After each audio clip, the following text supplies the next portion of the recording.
noches, sea bienvenido a su programa, el análisis de las noticias a la medida. Como siempre es un gusto poderles acompañar y con Julio Talamonti ayudarles en el análisis de los temas destacados. ¿Cómo estás, Julio? Muy buenas noches. Sandy, buenas noches para ti, buenas noches para usted también allá en casa. Listos definitivamente para empezar con estos temas, ¿no? Y hablemos un poquito del potencial y posible retorno a clases, pero para ello lo que hablábamos el otro día, está bien. También las personas más pequeñas, los chiquillos desde los 6 años, deberían de vacunarse entonces. Así vamos a hablar entonces sobre cómo avanza el Plan Nacional de Vacunación, pero ahora con esa posibilidad que se tiene de vacunar a menores de 6 años en adelante. Me parece, vamos a empezar.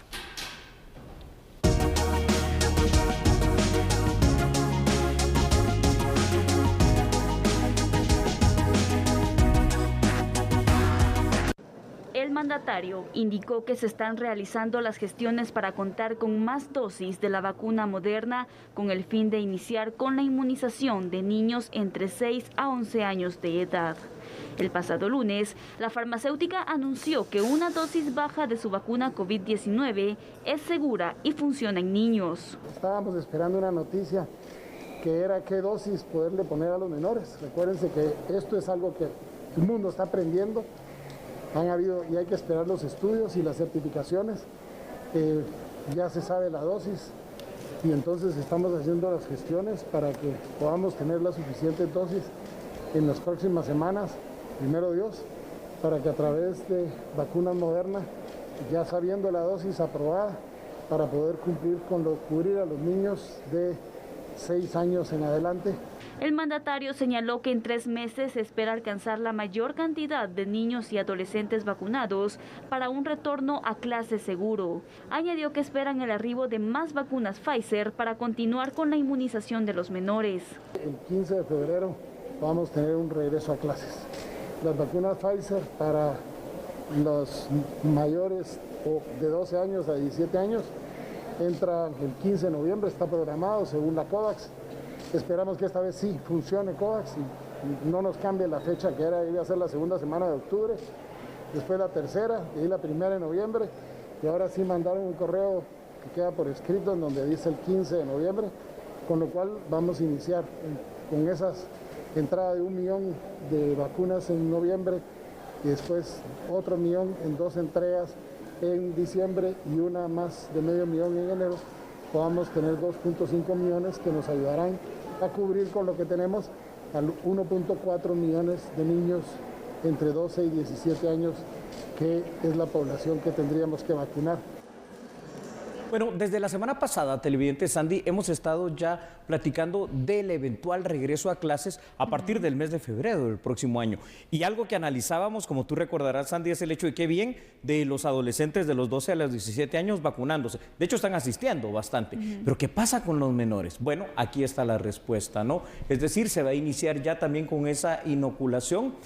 Esperamos que vengan estas vacunas, Moderna específicamente, que es la que los estudios científicos determinan la más adecuada, la más conveniente y la más prudente para los niños pequeñitos. Pero qué bueno, ¿no? Porque esto les permitirá regresar a clases. Totalmente, Julio. Es muy importante entonces porque aparte de eso se estaba a la espera de poder tener pues un estudio, ¿no? Así correspondiente. Ya se dio este estudio. De hecho, hay países que han iniciado con el proceso de vacunación, Correcto, Julio. así es. Entonces también es importante mencionar, bueno, no todas las vacunas son las que se les van a poder aplicar a los niños en estas edades, sino que específicamente es la Moderna que se va a empezar a aplicar, Julio. Y yo quisiera que fuéramos ahondando con algunos datos que también tenemos para este análisis. ¿Nos podrías compartir, por favor? A la orden, claro que sí. Vamos a verlos con el apoyo de nuestra producción. Muchísimas gracias. Y es que, Sandy, fíjate, el martes un panel asesor de la FDA, recordemos que es la Administración de Drogas y Alimentos de Estados Unidos,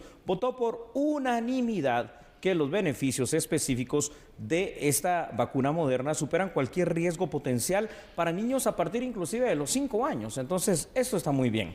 El panel revisó los datos de un estudio de la farmacéutica Pfizer que encontró una eficacia de 91% para prevenir la infección provocada por el SARS-CoV-2. El 15 de octubre, Moderna también presentó un estudio realizado entre niños de 6 a 11 años y afirmó que una dosis menor de su vacuna es segura y efectiva en este rango de edad. Son como que dosis específicas para estas pequeñas edades. Y otros desarrolladores y fabricantes de vacunas, Sandy, como AstraZeneca, Novavax, Johnson & Johnson, también están trabajando ya en proveer vacunas, literalmente inyecciones, como le decimos aquí en Guatemala, para niños menores. Pero mientras entonces se puede pues tener claro que hay otras vacunas que también pueden funcionar. Recordemos que para que se puedan administrar pues deben de contar con este estudio que debe estar avalado también para poder entonces aprobar y definir cuáles son las marcas o las farmacéuticas en este caso que pueden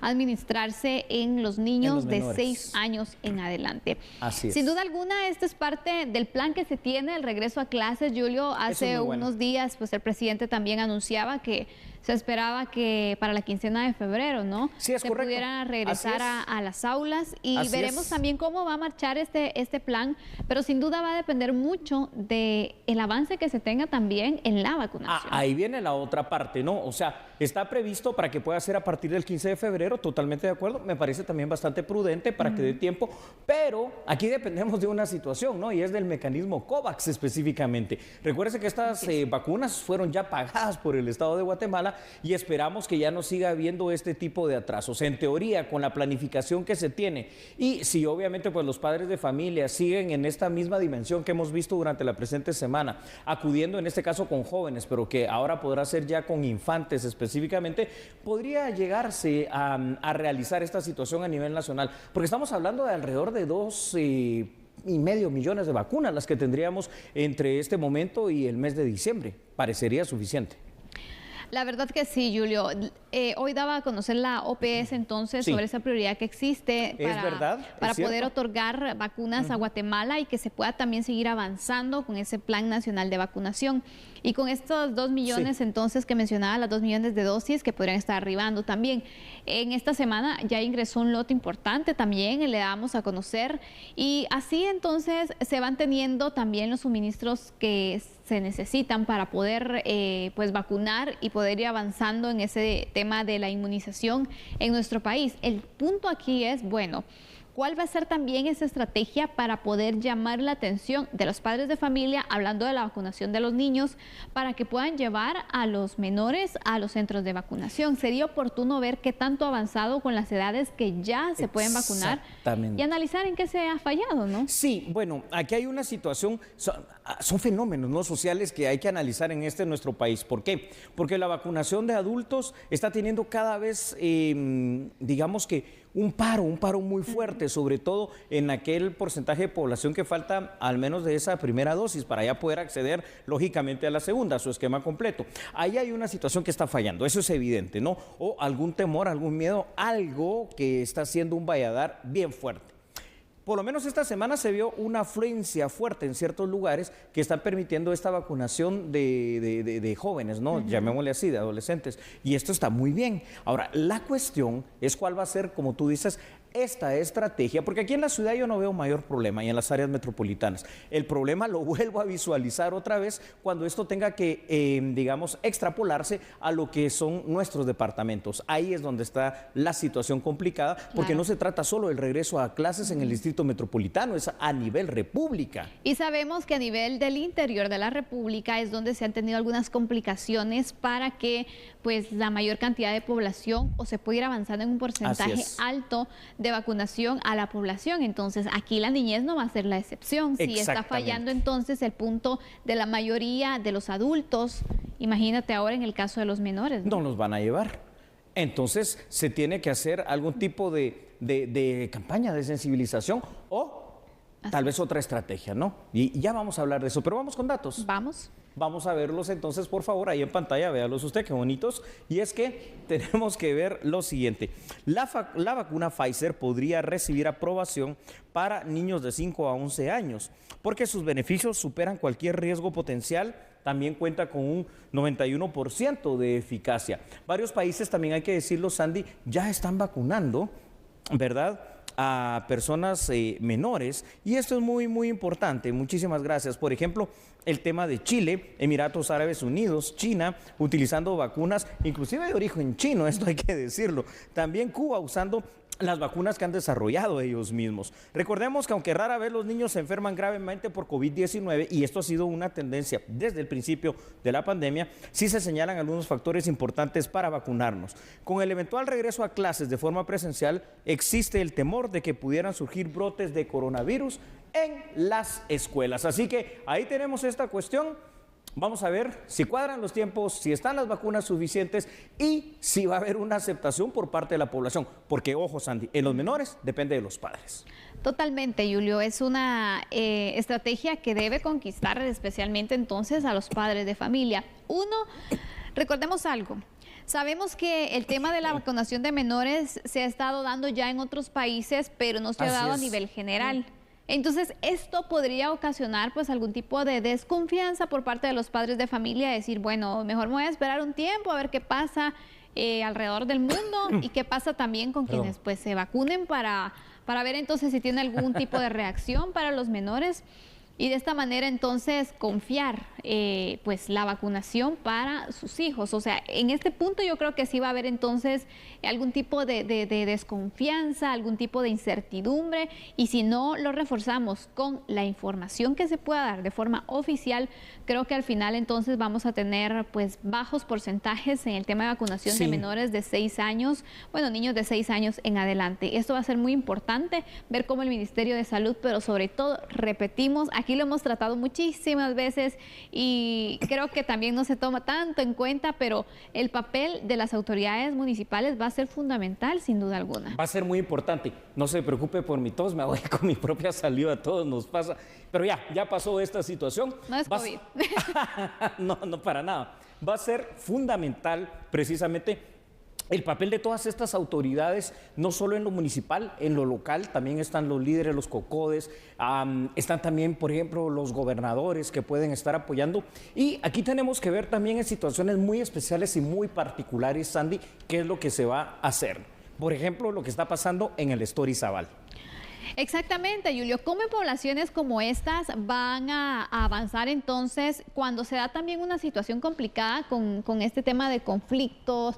Aparte de esto, no dejemos por un lado también Sololá, que tiene algunos municipios, Julio, recordemos en Nahualá, exactamente, donde se da esta situación. Y aparte de ello, todas esas comunidades que también se han rehusado a ser vacunados. Recordemos los episodios que se han registrado en los días anteriores, donde también el personal de salud que ha acudido a ciertas comunidades para poder vacunar, pues no permitió, y bueno, ¿de qué forma lo recibieron? Este va a ser alguno de los puntos, porque son varios que ya el Ministerio de Salud y las autoridades han identificado con puntos de conflicto a los cuales no están llegando. Sí, definitivamente que el reto para el Estado de Guatemala es grande, el reto para el sistema de salud también. Ahora, ¿sabes una cosa que he podido observar en estos últimos días? Quizá una mayor, o yo diría tal vez mejor coordinación entre, por ejemplo, lo que es el Ministerio de Salud, otras instancias y sobre todo el Ejército de Guatemala y Policía Nacional Civil, que están apoyando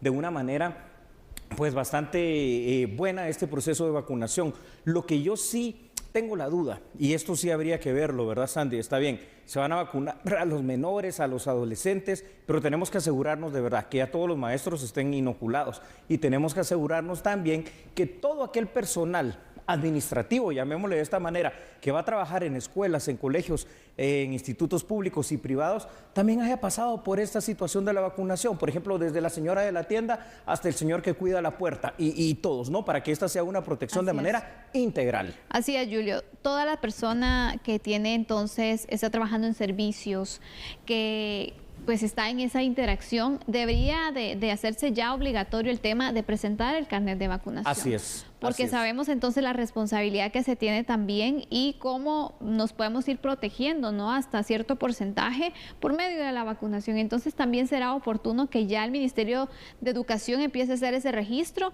para verificar entonces, bueno, no solamente es garantizar la vacunación en los menores de edad, sino que también todos los docentes estén vacunados, porque si no, no existiría un adecuado regreso a las aulas. Todo ese sistema educativo. Bueno, entonces lo que hoy nos queda de conclusión, se acerca ya ese proceso de vacunación, inclusive para los más pequeños.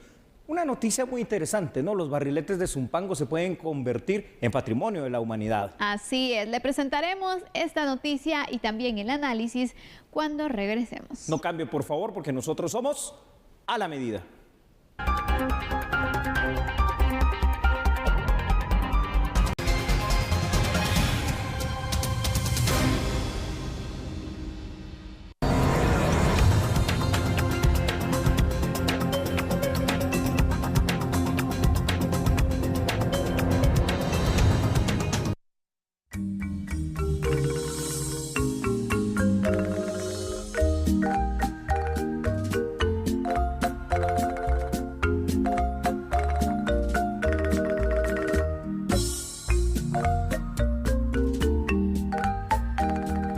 Nuestros abuelos, pues, ellos anteriormente, pues, tenían un problema, ¿va? De que eran acechados por espíritus malignos.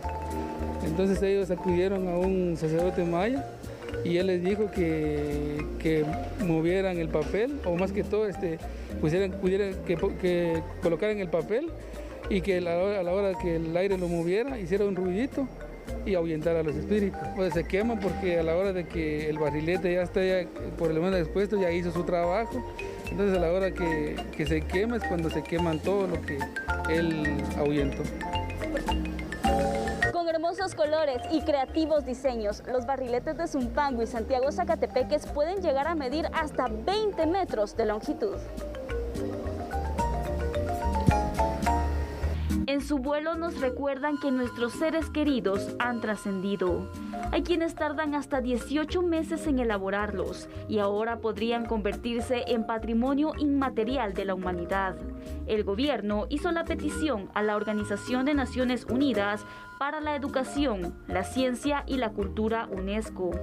3000 años de riqueza cultural no pasan en el tiempo.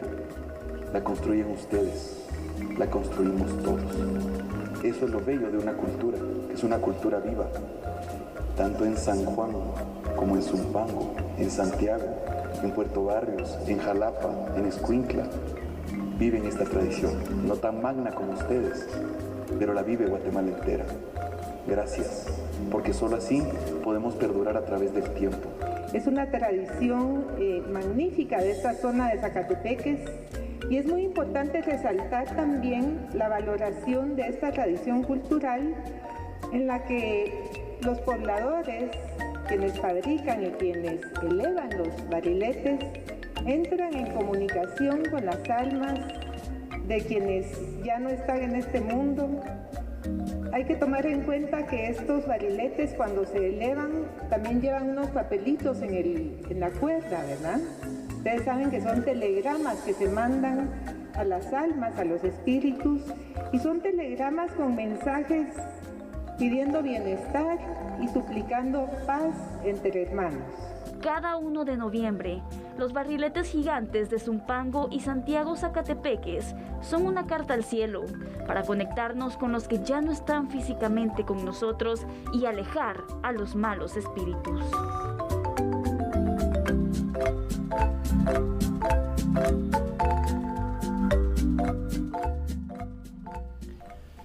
A ver, esto no es solo un barrilete, tampoco es solo una tradición. Aquí realmente estamos hablando, Sandy, de toda la cultura nuestra, la cultura maya, la cosmovisión y todo este tipo de creencias que tienen una explicación, no solo en el arte en sí de hacer el barrilete, sino para qué es que lo hacen y cómo es literalmente una forma de comunicación con esa espiritualidad de nuestros pueblos mayas. Qué bueno por Zumpango, ojalá también por Santiago Zacatepeques, pero al final de cuentas qué bueno por Guatemala, porque estas tradiciones de verdad, es que no las ves en otra parte del mundo. No, la verdad es que es uno de los atractivos que tiene nuestro país, ese colorido, también lo grande de estos barriletes que, bueno, la verdad que son impresionantes.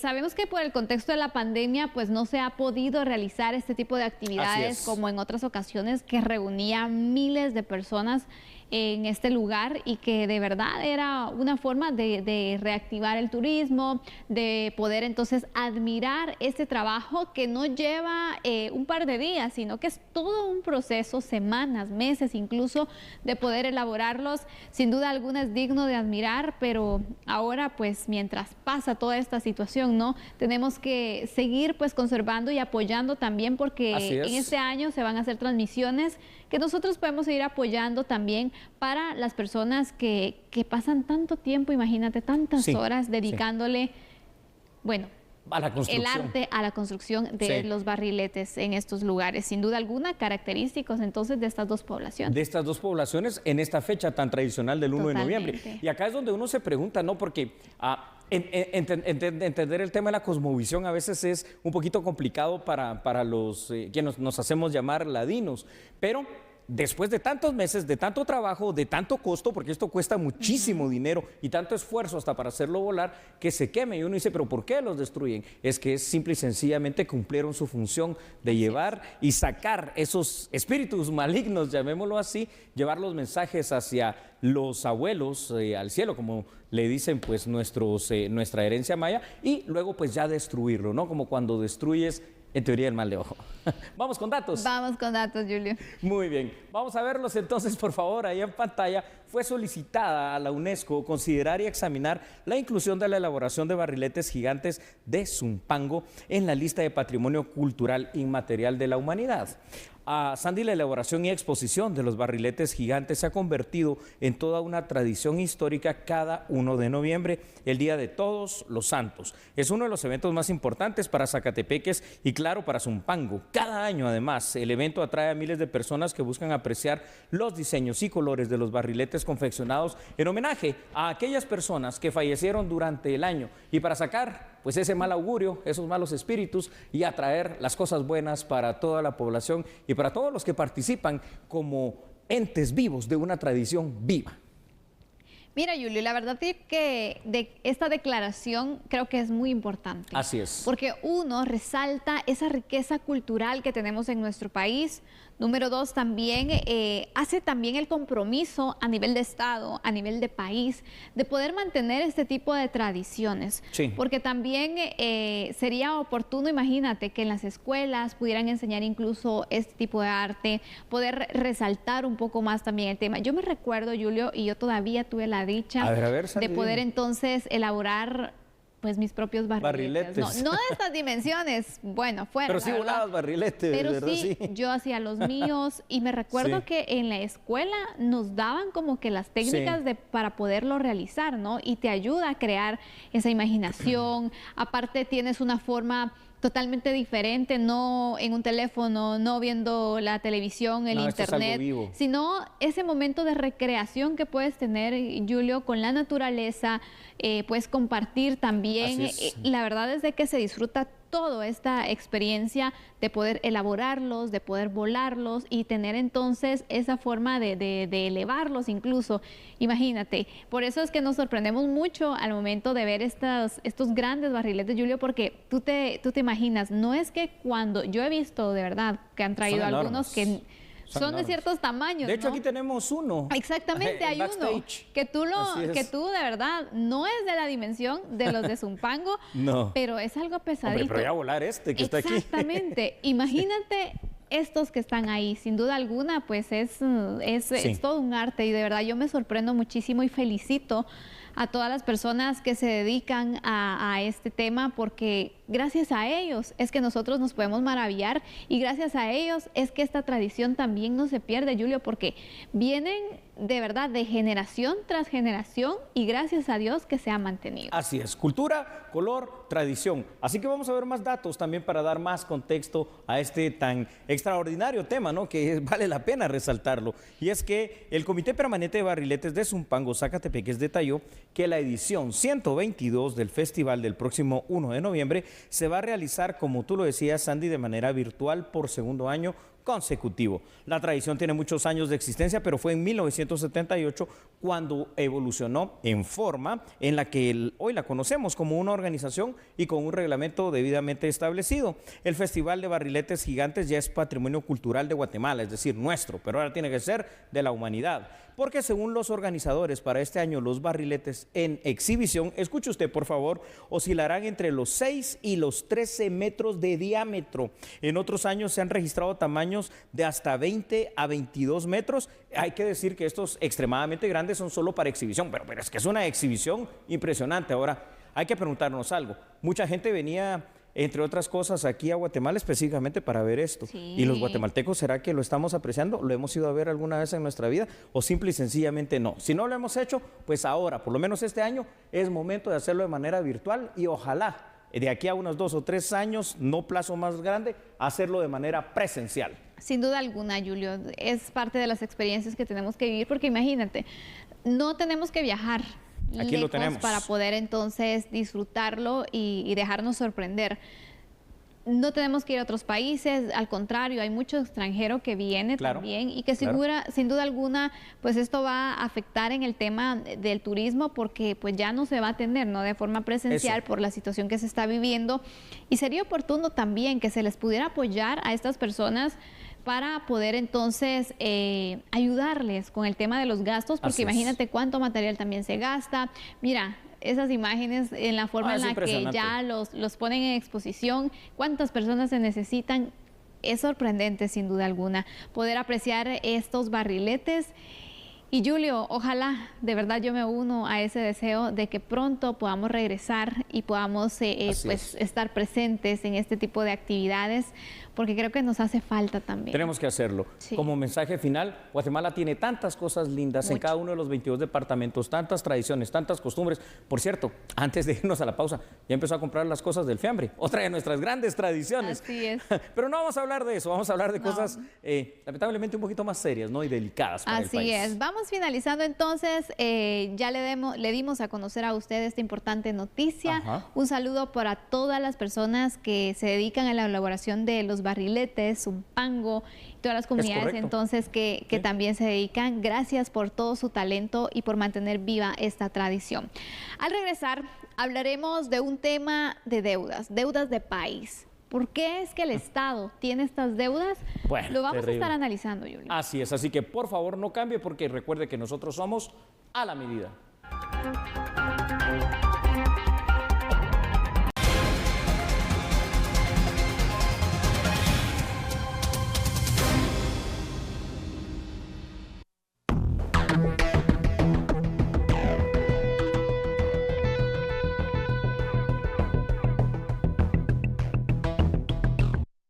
El presidente del Colegio de Ingenieros, Silvio Orozco, informó que desde el 2010 el Ministerio de Comunicaciones tiene una deuda de arrastre que asciende a 1.452 millones de quetzales, con más de 900 empresas. Aproximadamente 1.400 millones de quetzales es una deuda de arrastre que viene desde el 2010 de diferentes empresas contratistas, dentro de las cuales hay alrededor de 1.000 ingenieros involucrados en el tema.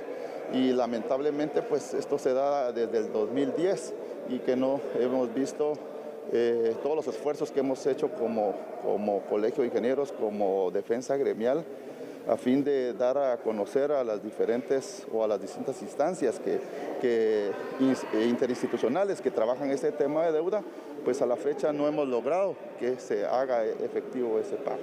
En 2019 se logró, a través del Honorable Congreso de la República, lograr un fondo dentro del presupuesto anual de 200 millones de quetzales, pero que a la fecha no ha sido recibido por parte de las empresas afectadas. Según el Colegio de Ingenieros, se han realizado acercamientos con la cartera, con el fin de que se tome en cuenta dentro del presupuesto el pago de la deuda. Al respecto, el ministro de Comunicaciones, Javier Maldonado, señaló que se deben cumplir con los procedimientos y deudas de funcionamiento con jubilados del Estado para liberar el pago de las deudas de arrastre. Es un tema. Primero, tenemos como seres humanos tener la empatía con la gente, ¿verdad? Y hablamos también, no solo es deuda que tenemos con empresas, también tenemos deuda con trabajadores del Estado.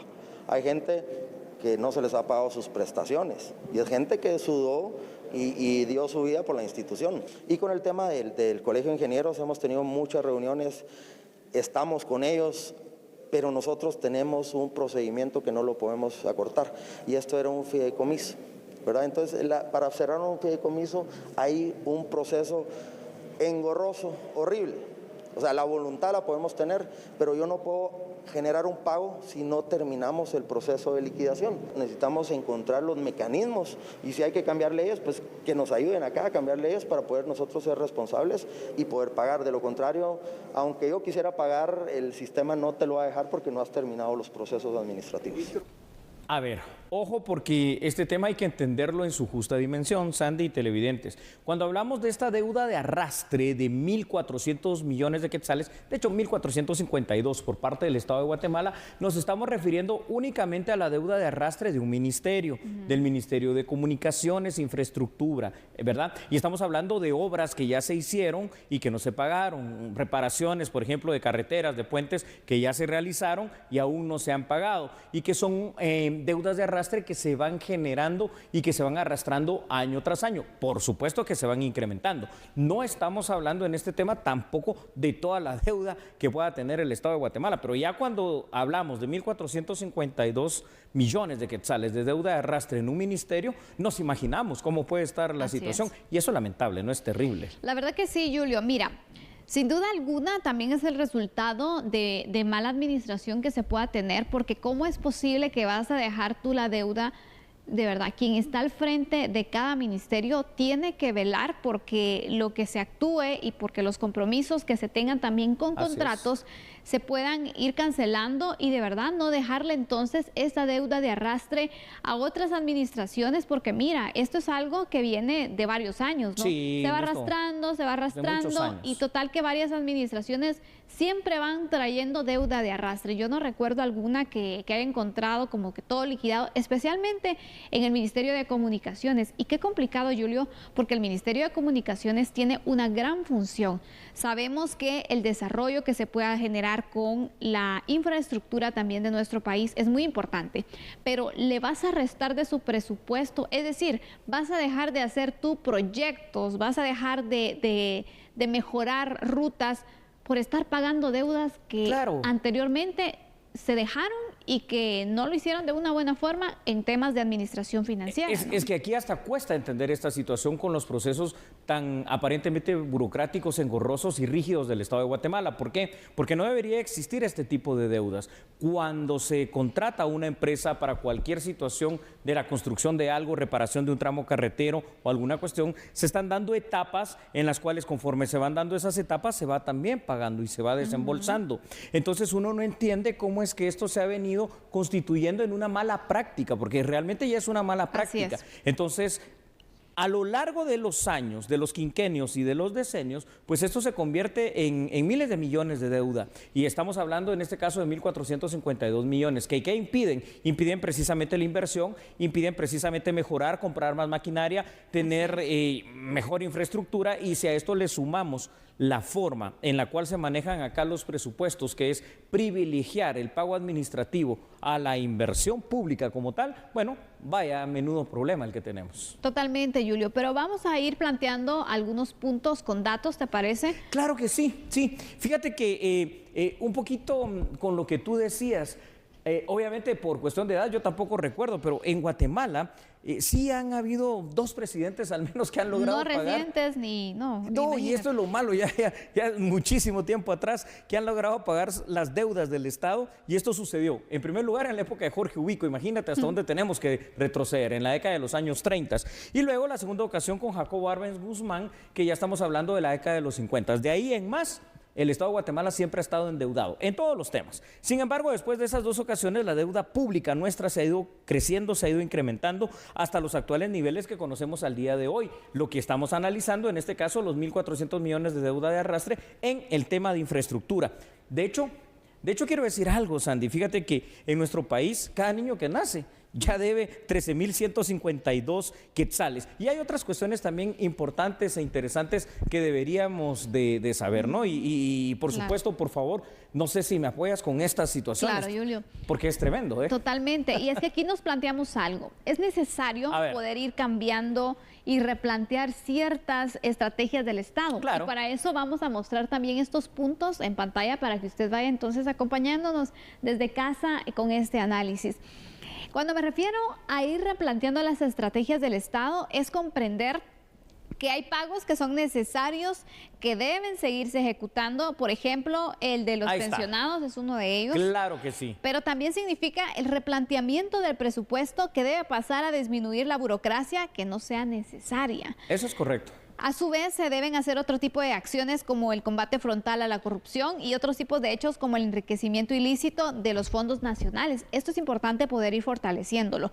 Por el momento es bastante insano para Guatemala el tener una deuda de arrastre que año con año se incrementa más y más. Sin duda hay que pararla. ¿Cómo se va a hacer? Este es el gran reto, Julio, porque mira, es un gran daño que se le hace. Uno, no se endeuda. Endeuda a otras generaciones totalmente. Sí, mis hijos todos. ya están endeudados y ni he tenido, imagínense ustedes. Pero aparte de esto... No, ya viene con esa deuda. Imagínate. Sí. Pero aparte de esto, Julio, las empresas que también dejan de recibir, ¿no?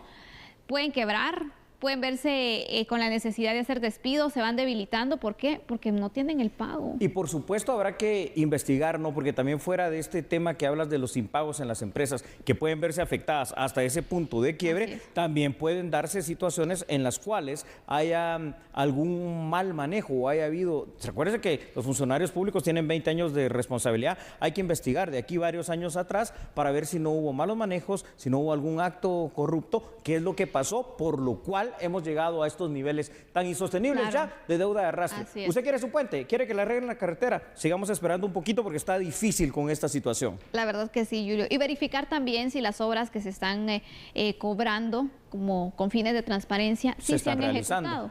Sí, también. Porque también eso es muy importante. Es que hay cosas que se inauguran 1, 2, 3 veces, pero solo se inauguran, se cobran y no se hacen. Ojo con eso. Ojo con eso. Cuidado con la corrupción también. Bueno, vamos cerrando la parte de análisis de este programa. Vamos a regresar con otras noticias de orden nacional. Así es, por favor, usted no cambie. Recuerde que somos a la medida.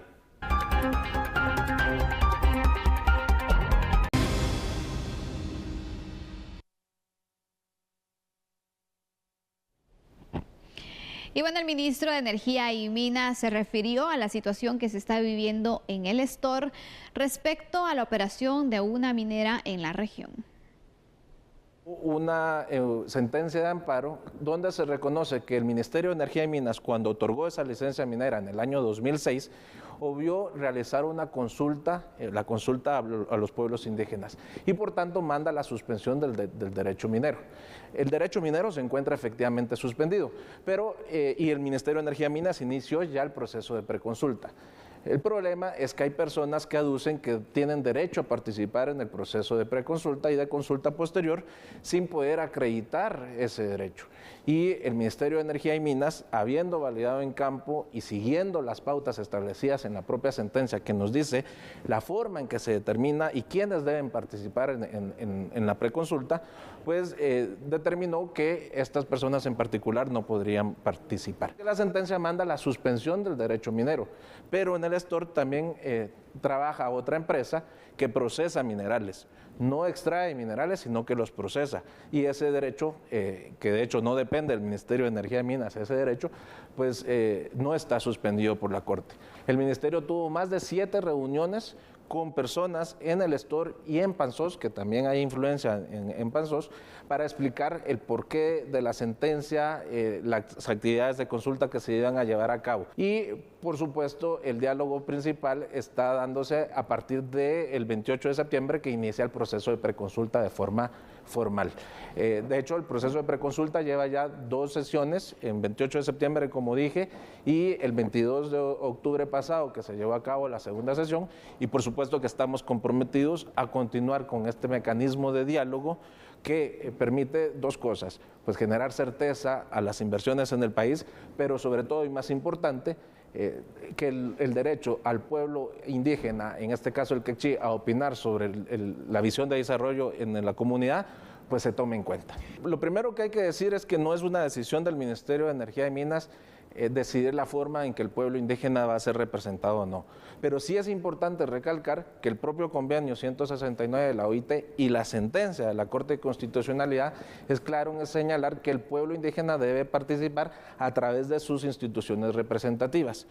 El caso de la gremial de pescadores es particular porque ellos efectivamente son los amparistas, ellos fueron los que plantearon la acción de amparo inicialmente en contra de la decisión tomada por el ministerio. Pero una cosa es ser el amparista y otra cosa es ser el representante del pueblo indígena. La sentencia de la Corte de Constitucionalidad también manda al Ministerio de Energía y Minas a reducir el área, es decir, el polígono donde el derecho minero podría efectivamente llevar a cabo de explotación minera. Y se reduce de 247 kilómetros cuadrados a 6.29 kilómetros. Y quiero resaltar que el 100% del polígono, el 100% del derecho minero, ahora queda ubicado únicamente en el municipio de Lestor. Sin embargo, por su cercanía, sí hay algunas comunidades en Panzós. Lo que está suspendido es el derecho de una empresa a extraer minerales del subsuelo. No hay nada más suspendido.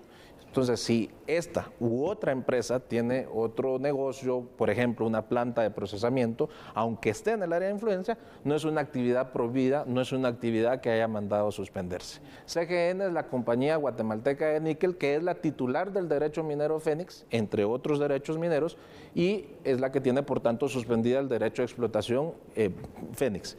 Y Pronico es una entidad que se dedica al procesamiento de minerales. Pronico efectivamente en el pasado, mientras estuvo vigente Fénix, procesaba minerales que venían de Fénix, pero procesa de muchos otros derechos mineros.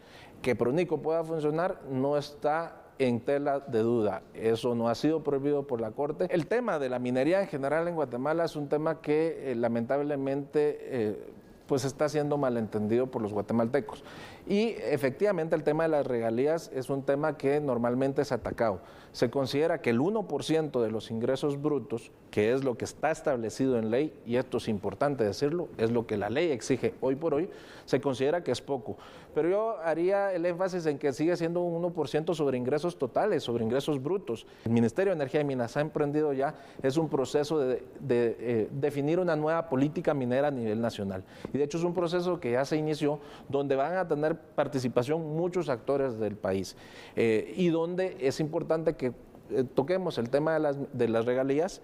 Más importante que la cantidad es el uso que le vamos a dar a ese dinero y otros aspectos que en la legislación vigente no están bien regulados, como qué se debe hacer con los cierres de las minas, la responsabilidad social, el tema de las consultas. Todo eso lo estamos trabajando ya y estamos convencidos que muy pronto, en el 2022, esa política va a estar aprobada.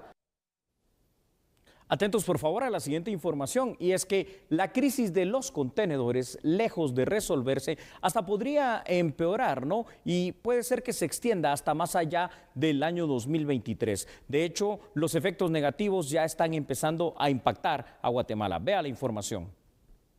Situación que no solo está impactando a Guatemala, ha comenzado a provocar problemas en el abastecimiento de productos electrónicos de vehículos, pedidos de celulares, electrodomésticos, entre otros. Tú lo mencionabas bien, el tema de los insumos electrónicos es un tema que ha afectado incluso a la industria automotriz.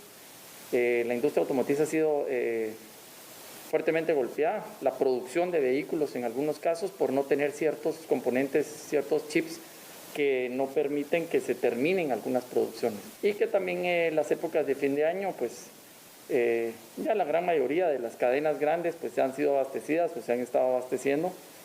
Sin embargo, sí se prevén algunos cortes adicionales en las producciones, sobre todo tomando en consideración que China, siendo una de las fábricas principales del mundo, ha tenido recortes energéticos. Expertos de logística proyectan que la situación de flete marítimo empeorará.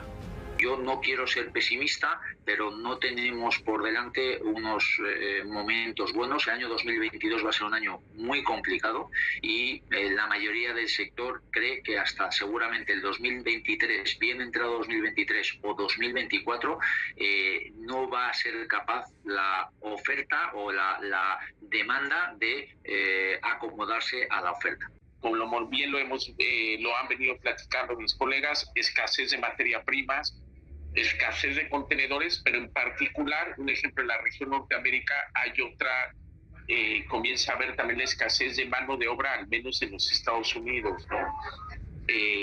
Actualmente hay un déficit en los Estados Unidos de más de 60,000 choferes para temas de transporte, lo cual obviamente es un riesgo más.